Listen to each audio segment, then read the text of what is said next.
Okay, so now I'm interviewing Dr. Adam from Leeds University, and he's teaching comparative politics.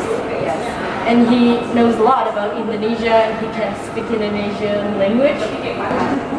I'm so interested in the potential of Indonesia in the recent international system. So I really want to know your opinion about Indonesia.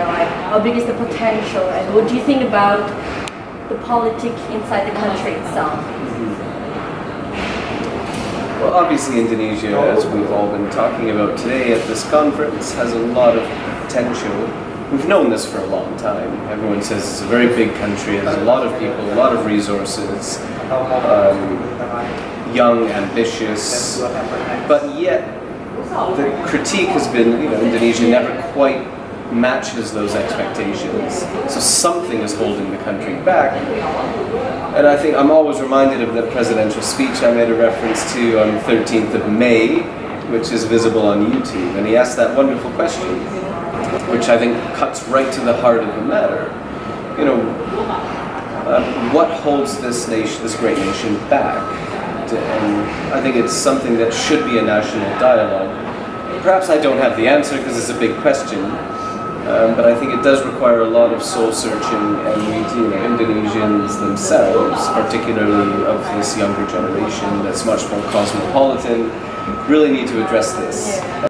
And for all those dynamics in the political things, and do you have any advice for young politicians like me? I'm studying politics right now, so maybe I can get some advices from you, from what you think about the country and the dynamics.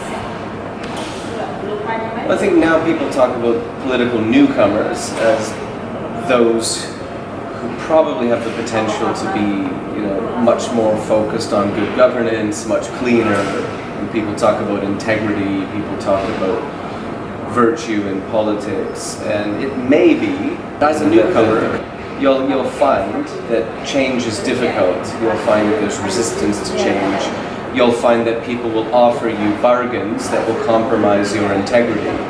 So how are you able to stand above all the temptations and the pathways to power? Because the pathways to power include making deals. So the biggest problem, I think, with newcomers is going to be how you navigate through these pathways to power. Because there's no innocence in politics, but you have to manage that process. And I do think there are lots of very, very well-educated, smart, great people in Indonesia, but they often don't choose politics as a way to be influential. They choose other things. Okay, maybe this will be the last question. What's your opinion about the image of Black campaign in Indonesia's condition recently? And also, what's your opinion about the image of Indonesia's politics in the international world? Well, the Black campaign, people internationally aren't very familiar with. People know vaguely that there were efforts prior to the election in 2014, to undermine Jokowi by questioning his closeness to Christian groups, his closeness to Chukong, his closeness to whatever it might be, and questioning his integrity as a good Muslim, fine. That doesn't really come through into a public understanding overseas about Indonesia. That's a level of nuance that escapes most people. The general consensus was Prabowo bad, Jokowi good, and people are happy he's the president. It's almost unacceptable to put directly, but apa yang salah dengan kita? That's your president's words, and I think it's a remarkable question, and not many world leaders would ask that question.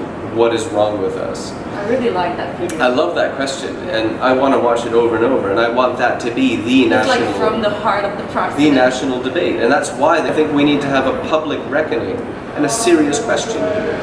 Because you've invested a lot, and you have a high level of talent and high level of education. But there are blockages that often remain invisible to most of us.